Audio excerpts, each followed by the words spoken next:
Welcome to the Audiation in the Wild podcast with your hosts, Beau Taillefer and Eric Rasmussen. Season 2, Episode 29, Modulations. All right. Welcome back for another episode of Audiation in the Wild. Fair warning to all our listeners, you're going to be experiencing lower than normal mic quality on my end than you've grown to know and love. So, turn the channel. Listen to NPR. Yeah, no, we'll survive, I think. We want to do a thing on modulation and like how I teach modulation. What is modulation? How do you want to define modulation? I mean, in my undergraduate days, they had temporary key cells, which is like almost a modulation. It's like you're hinting at something. So there's like, you don't modulate, it's just an outside dominant that's coming back to somewhere, but you're immediately going back into the tonality and the keyality that you were in. yeah, I don't think of that as a modulation at all. I don't hear that as being outside. It sounds outside, but it only sounds like that because it's still in the same keyality and tonality. Yeah. So I think, but to be fair, there are different ways of looking at it. Yeah. When you're, is it a 5 of 6 or is it a 5 of, into the minor now, right? If you're in major. So people can pick around that kind of stuff. But when it comes to children understanding modulation, I think that's the way adults should understand it as well, because it's just the easiest. So can we, maybe for this episode, can we stay in the realm of tonal modulations? Oh, and not do metric modulation? Yes. Yeah, please. maybe we'll talk about metric. I love metric modulation, but I don't teach it. Sure. Yeah. Fair enough. But I mean, I do in the fact that I play some stuff that's rhythmically could be considered duple, triple, and the Cuban beats are kind of crazy, and so sometimes I'm unsure, and so we're just moving our bodies to what could be several different meters at the same time. Depends on how macro or how micro you want to get at it. But so I do teach it in terms of that. I think all kids need to have those experiences of, great music that's not necessarily right off the bat definable in terms of the Gordon, and you do also change the meters. meters. I mean, you do play a song in different meters, so it's not like you don't. At all. No. Yeah. But I don't think it gets as much. That's not modulation. It doesn't get as much attention as the harmonic and tonal side. Yeah, no, it should, because it's really kind of cool. You go from ba da da ba da da ba da ba da ba da ba ba ba ba ba ba, and then you go ba da da da da da da da da da da da da da da, and like and then dot bom bom bom bom bom. There's that beat in there, and then there's da da da da da da da da da da da da.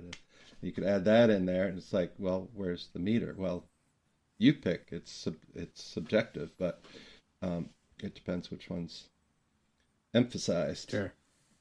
I suppose, but that's my experience inside of that. It's just giving kids experience with their bodies in different meters when the same meter is going on. Yeah. Dizzy's piano player Mike Longo has a really good video series about this whole topic, and it essentially gets people to train in hearing different. I mean, you're using like patterns of 7 but playing in 4, so you're using the content that you would normally use in a meter of 7 or 5, but you're actually hearing the true meter to be 4 or triple or something, and you get some really cool effects out of that. Yeah, when I'm being brave and bored playing, I will put 5/8 over top of 4/4 all the time. Swing. Yeah, I remember showing this to my high school teacher. I was, I think it was like grade 11 or 12. I was taking like divisions in duple, And I was thinking in 4/4/16 notes at the time, but I was just accenting it as 7. So it's going like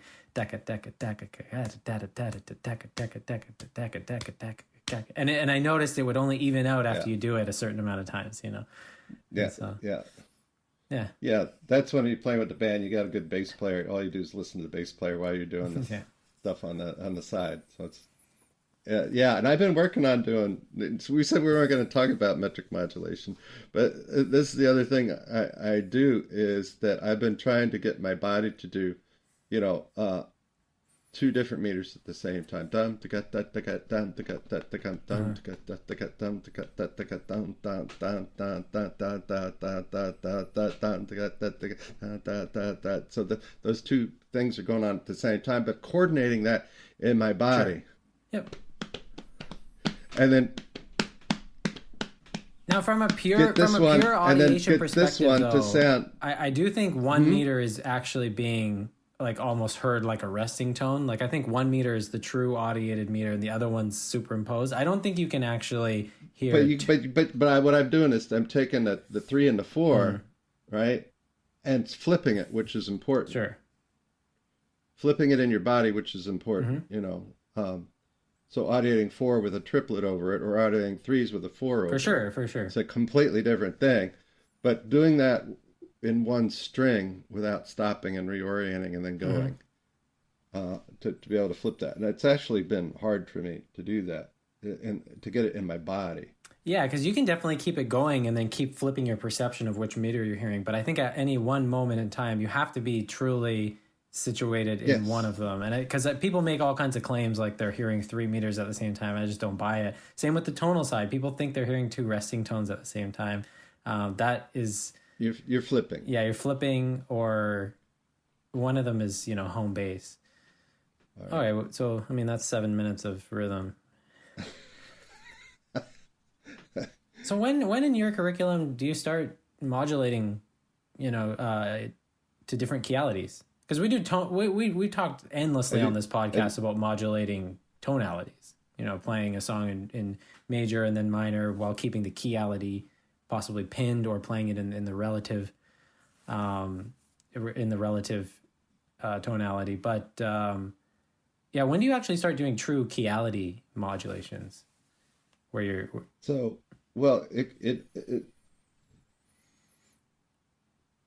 where you're like, for example, you're playing in G major. I teach songs that modulate from the very beginning. Okay. They're just there. They're just some, and it's not a large subset of my curriculum, but it's in there. I've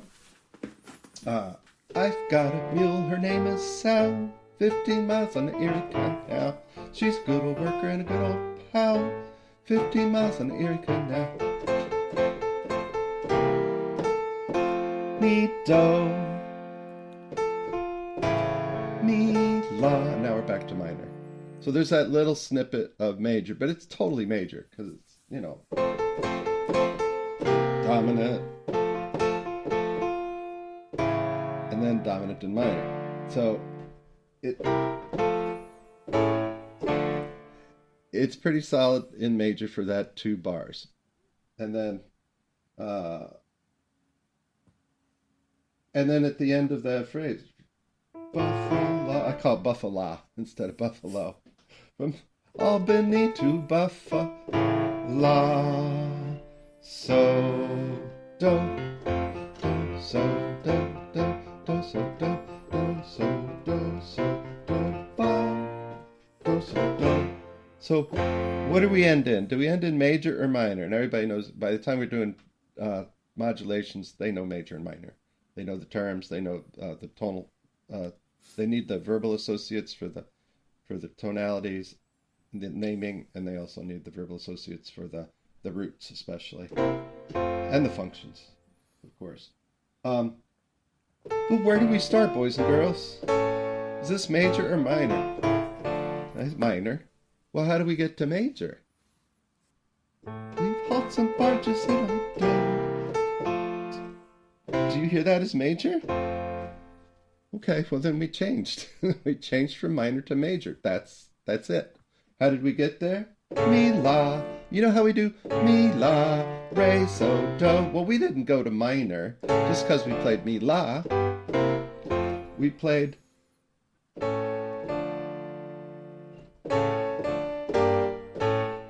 now we're minor. It's different. It just matters. It stays there longer. You can't go there just for an instant. You got to go back. You got to go there long enough for it to say, that's where I end. And if you say that that's resting tone la and somebody else says it's not, I really can't argue with you. If you say that's major still, Sure. and I'm just taking a tiny detour, you don't have to agree with me. But but eventually, if I stay there long enough, you have to agree. Everybody agrees. Sure. So that's a song that goes from major to minor, and minor back to major.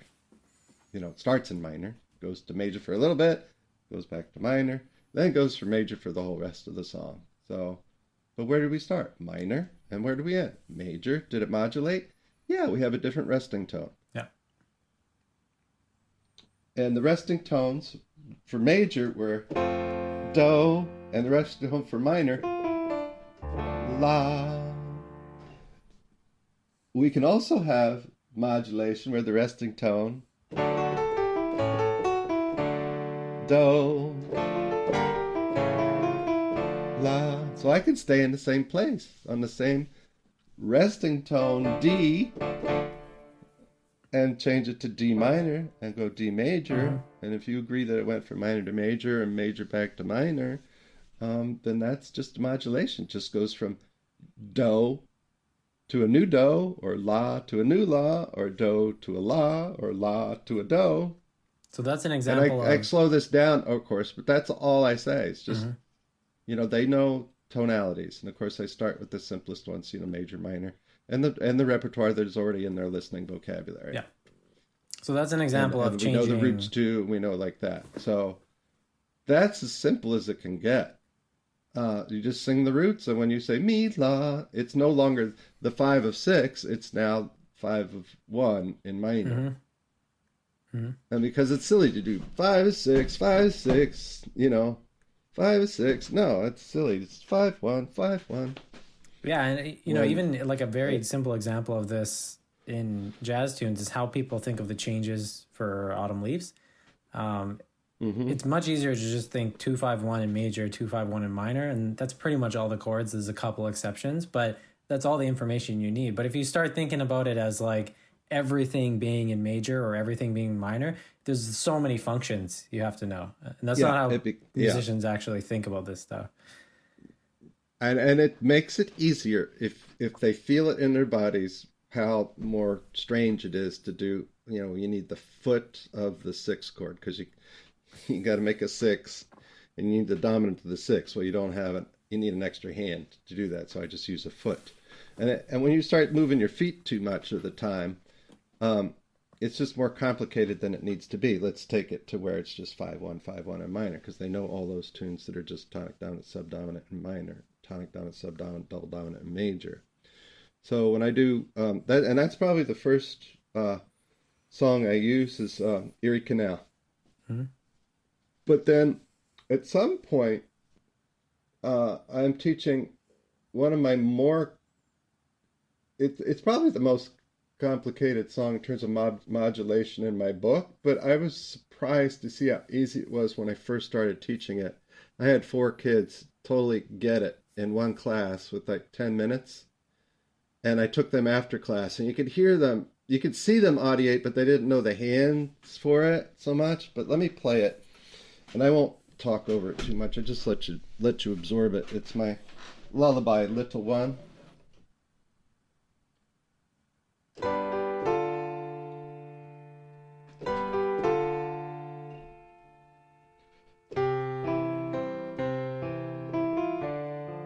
Clearly Dorian.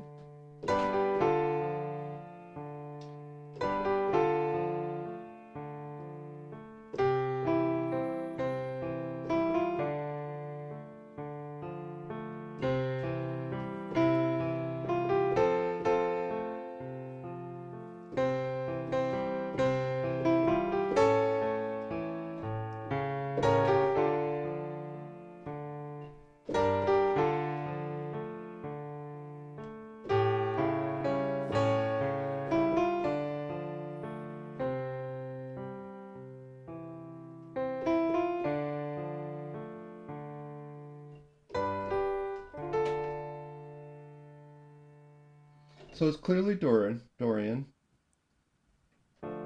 So re, do, re, so re, do, re, do, fa. So change do and make it so. Fa.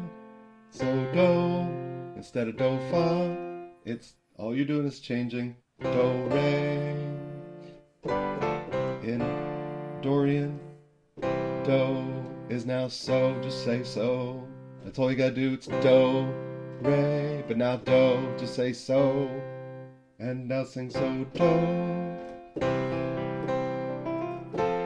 Do. Mi. Now is that dominant of la? Mi la. Does it stay there long enough, or is it like mi la re so do? What is it? Is it staying minor?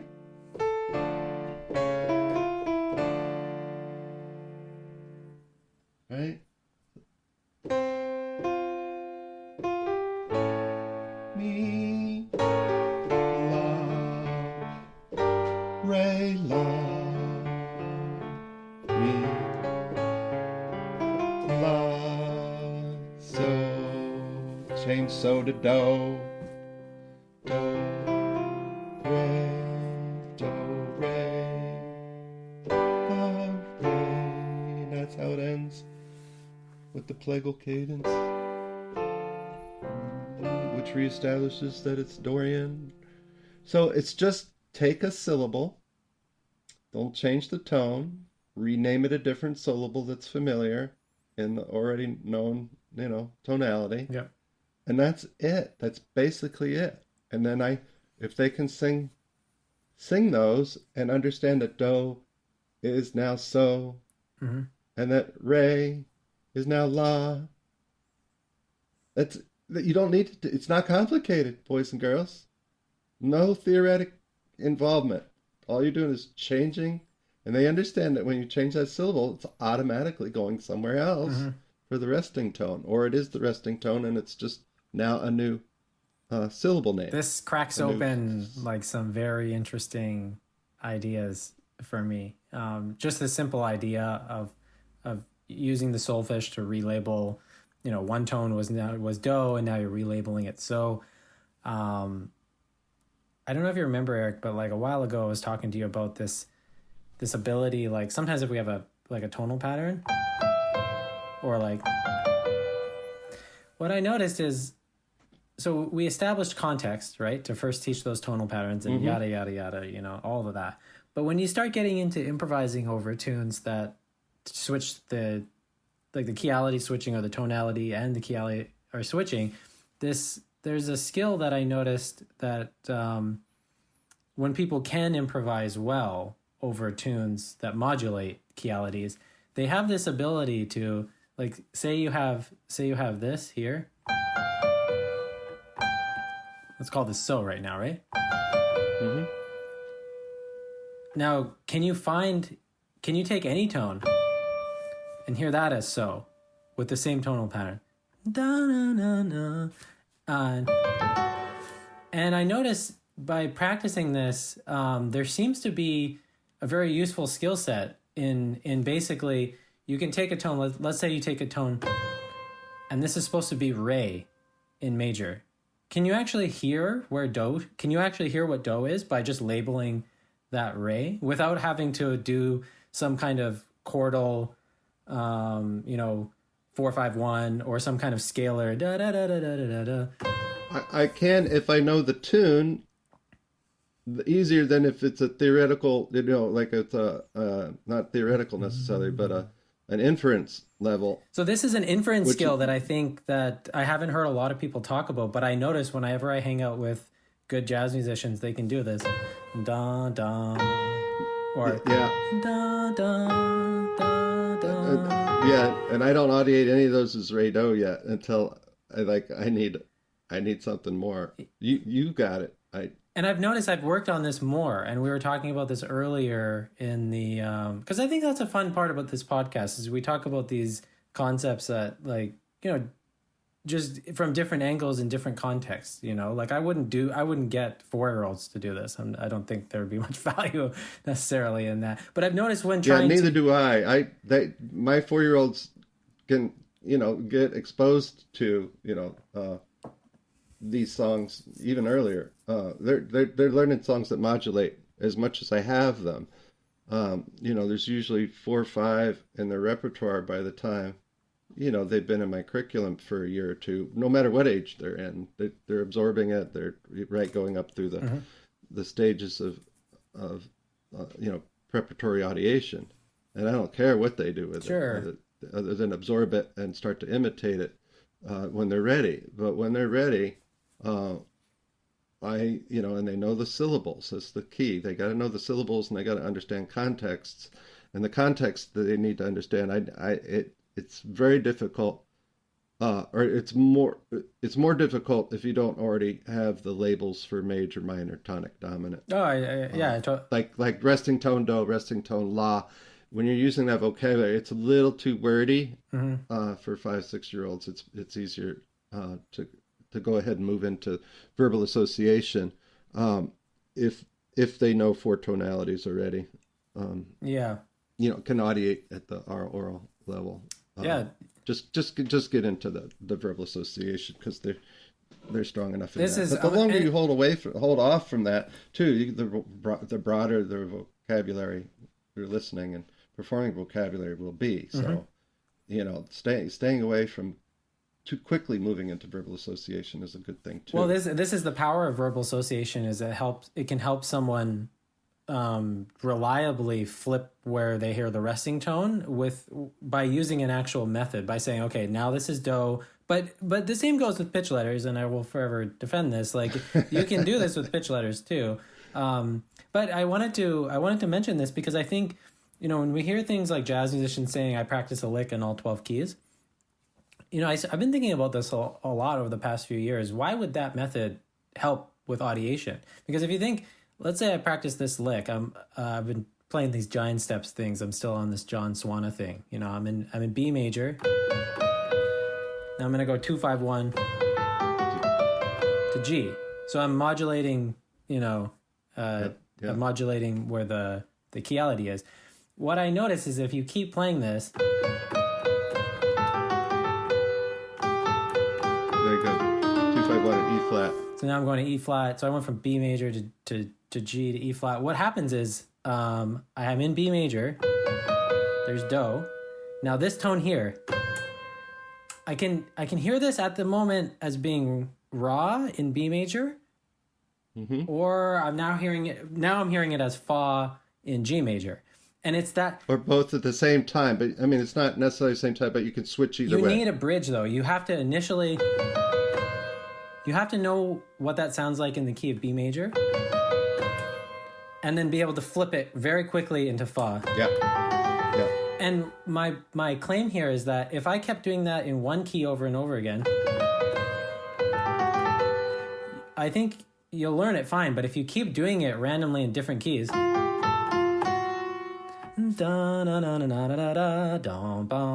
you quickly learn to hear it as pushing into the next key. This seems to be invaluable for both absorbing the content as a lick or a tonal pattern, but also there's a skill set involved here in learning to lick pattern. Let's call them what they are. Lick. Yeah, I have no shame in licks. refer to free. Yeah, but then then I was going through this process with another tone, so like. So now I learned to hear, that tone as being in B and the 2 of the new thing. And I'm blown away by how this is basically the same thing you're doing with kids. Yeah. And so the crazy thing is this principle is just applying across the board. It's not a matter of like how air quote complex the literature is. It's the same principles. Yeah. It's like, Yeah, you're just changing one tone. You're changing the syllable name for that one tone that could, right? That can operate in those whatever tonality you're coming from and whatever you're moving to, whether it's a new tonality or the same tonality in a different this is the power of movable do, keyality. is that you can keep Yes. calling it the same damn thing. So I can say do, now this is fa. Now this is fa. Yeah. Now Yeah. this is fa. Movable do is And so I think, critical. you know, I mean, if your goal is to be a jazz musician that's playing giant steps, I think you got to learn pitch letters at some point, but it doesn't mean you abandon movable do. They both have usable purposes, I think. But you can, you know, I just train both at the same time. When I do that lick, I may play it once while thinking in movable do, then once thinking in pitch letters. But no, that's been an interesting exercise that I've done, where you take a single tone,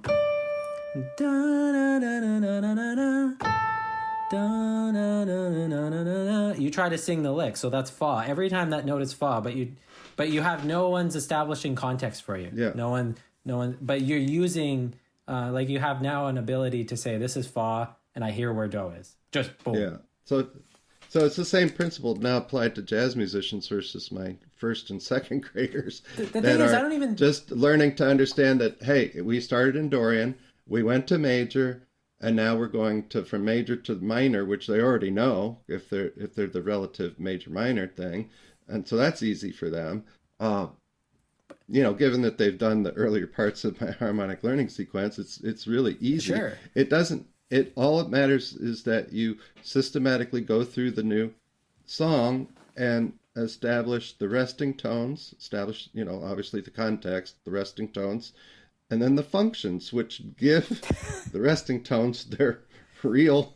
But Eric, what I'm saying is like it kind of makes it sound like I'm saying, well, there's Eric's curriculum, you know, that's good for training younger people, and then the stuff that I'm talking about is like really advanced. It's not really advanced. It's like once you understand what Eric's doing, this is trivially easy to just train yourself to do. And yeah, there might be more difficulty in hearing like certain keyality modulations or whatever, but there's really no difference. It's like we make it sound like giant steps is complicated. It's not actually that complicated.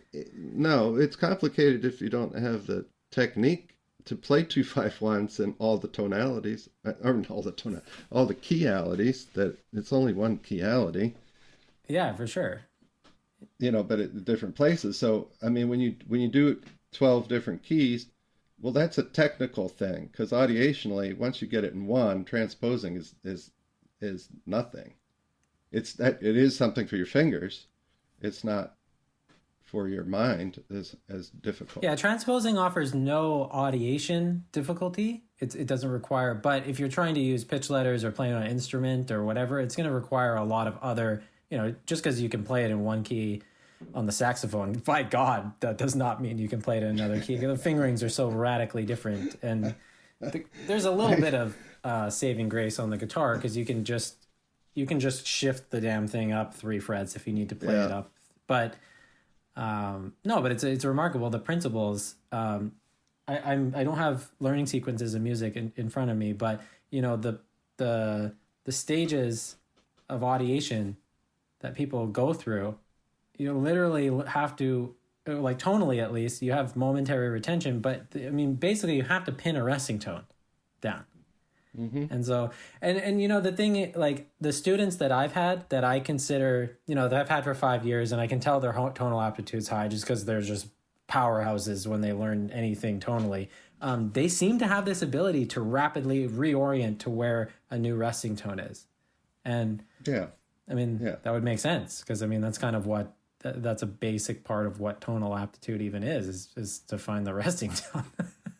Yeah. Well, I mean, for Elise, right? Everybody, you're in minor, right? I apologize. I haven't played this in forever. And then you're mi la again, right? So la ti do, la ti do. Do is now going to become the resting tone, you know. What establishes that? 1-5-1, and then La becomes the resting tone. It, you know, they, what else do you need to say? I mean, oh, it's just, you know how we play major songs and minor songs? Well, some songs are major and minor, and they go back and forth, or they go, right, or it's C major, and then we can go to G major. And we listen to songs like that all the time. I just haven't told you. You know, and it's really quite simple. You know, do the Bach first invention.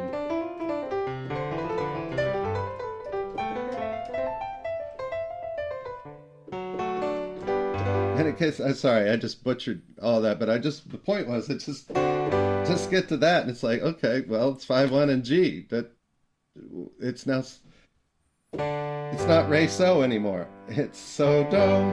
Mm-hmm. So this opens up a question that I have. You know, when we're doing tonal patterns with kids, I wonder if you did a little bit of experimenting here. Let's say you played that tonal pattern, let's say 10 times. Those two patterns. Mm-hmm. And one group learned to sing in the same key, and the other group, what if you changed keys every time? So what if you went...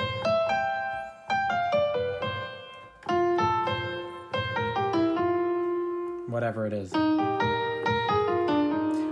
My intuition is... I would say immediately right off the bat, I would say, if that same pattern of modulations in the song they're acculturated in, mm-hmm. fine. Otherwise, you're doing an inference level learning thing, which is also fine if, right? Sure. I mean, my only curiosity here is, I wonder if there would be a difference in terms of how fast they would potentially learn that new pattern if it was changing keys maybe every 2 trials. So like one group 10 times in a row, pause, sing it back. Let's say you did that 10 times in a row, but another group, it changed keys every 2 times. I'm just curious because it seems like whenever I learn new, whatever you want to call it, licks, tonal patterns, I'm not talking theoretically. I'm not talking about learning how to play the different keys. I'm just talking about if I make a recording that I'm going to now listen to myself and sing it back. Yeah. It seems like the ones that change keyalities more frequently make it easier to learn the licks. And I don't exactly know why that is. Is it because you're getting more experience with like reorienting to a new resting tone? Because if the group that does it 10 times in a row can constantly keep hearing the same resting tone, but the group where it changes every 2 times or every 10 times, they're constantly getting practice reorienting to where the new resting tone is. And I wonder if that has an effect. I'd be curious. That's interesting. Only thing I do is make sure that any pattern or any harmonic sequence is already rooted in something familiar. For sure. The song and right? And for my lullaby, eventually I could do so, re, do, so, do, right? So, do, mi, la, re, la, right? So, do, re, so, re. That's the whole song. So in terms of root patterns, just right out of context of the not out of context of it's out of context of the harmonic rhythm, but I'm not worried about the harmonic rhythm in that case. I'm just working on the modulation piece. It's like, okay, just change the syllable to something else and go where you're going. And that's all you got to do. You bring up a really good point that all of these skills and pieces of content that we're going to learn, they need to be in the context of actual music or they will not serve what we're trying to do. So, I mean, if I just train it'll be more difficult, or it's an inference level skill, and you only want to do that after you've had an abundance of stuff that is easier in the context of songs. Now take them out of the songs and, do whatever you want with them. So I mean, maybe I'll contribute this final thought on my end, and then we'll see where you want to go. But I think, in college music theory classes and air quote ear training classes, people learn to sing intervals, but traditionally they don't learn them in a context, right? So they're like, I'll sing a perfect fifth.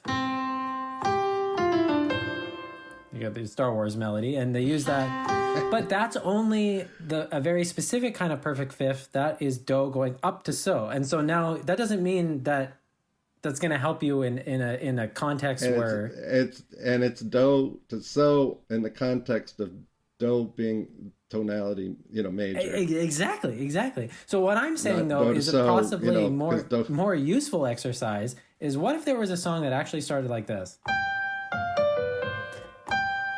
And let's say the first damn note of this song is so, and you're in major tonality. I feel like that would be a more useful kind of training to engage in, to know, like, okay, anytime I hear this song, this is so in the keyality of major.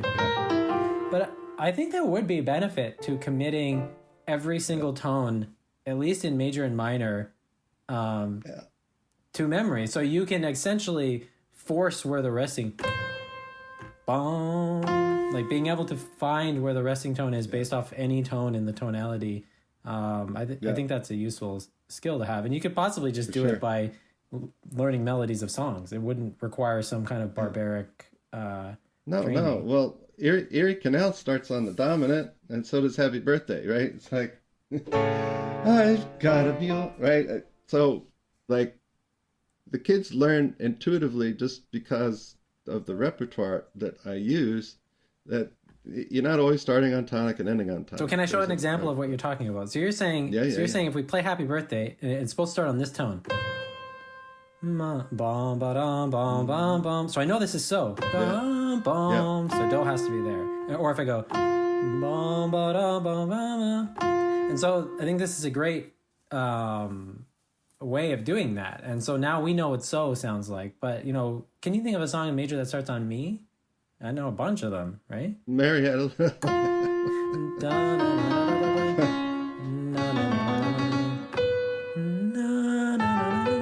I think there's value in this kind of training. I don't have any research to back me up here, but at least observationally.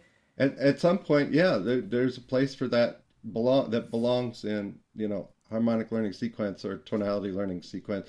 Because I don't, we talk about like the best pairings to do, but they're subjective. Mm-hmm. Because I don't know that we have enough agreement that major, minor first. Of course, everybody would do that. Mm-hmm. But do you do minor Dorian first? Do you do major Mixolydian first? Or do you do just get rid of major minor and just do Dorian Mixolydian as the next pairing? Tonality sequence, like what order do you teach the tonalities, is really important for making it as easy as possible for the young ear. I totally agree. And there's a lot of counterintuitive observations here. And we were talking about this before we got on air. But when you're in major and minor, 5/5 is easy to hear. It sounds theoretically complicated, like a secondary dominant and all this stuff, but it's just like... It's just... Oh, what fun. It just like, it stands out. It's like, whoa, something changed. Not all what fun. Sorry, in a one horse. Sorry. Or I do this with a lot of my students. I play this chord. It's kind of like a minor 4 with a Re in the bass, or half diminished 2 if you want to get fancy. But it's surprisingly easy for young kids to hear this. They just... Some of them call it the mysterious chord or the pretty chord. I don't know if I shared this yet on the podcast, but I was playing Happy Birthday with a kid, and we'd played it for a few weeks, and then what is the...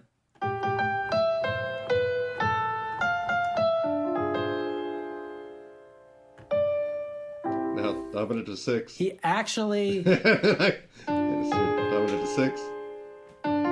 It's funny you hear that as dominant to 6 because it has some of the tones After in there. that, but I'm thinking about this as minor 4 or half diminished 2. This kid actually shed like a true tear came out of his eye and rolled down his face. Like that's how much that chord moved him. That's the only time I've ever made a student cry in a music lesson. from beauty, you mean? Yeah, not from... Cry from beauty, not from pain. Not from pain. So yeah, I think you bring up a really good point. There's a lot of considerations that can be brought into how you sequence things with people to make it easier. I mean, and another point about that is what the goals of your student are. I mean, if you're teaching someone who wants to be a hardcore bebop player, don't work on Phrygian right away. Work on secondary dominance, because it's not going to be what they need to know, at least at the beginning. I think it will have value, because if they can play in Phrygian, they'll think it has tremendous value in that you can get in the comparisons, of course, right? Like anything. The more if time isn't a factor, then learn everything. But at some point, you have to prioritize things, because there's only so much time. Yeah, Phrygian isn't high up on the list, but there are some great tunes that were I use Phrygian a lot on a dominant. Exactly, that's what I mean. You can think about playing on Phrygian when you're in a dominant. While I've got a dominant going, and knowing Phrygian makes a whole hell of a lot of difference than the flat 9 or whatever you're gonna try to think. Don't think flat 9. Just think Phrygian.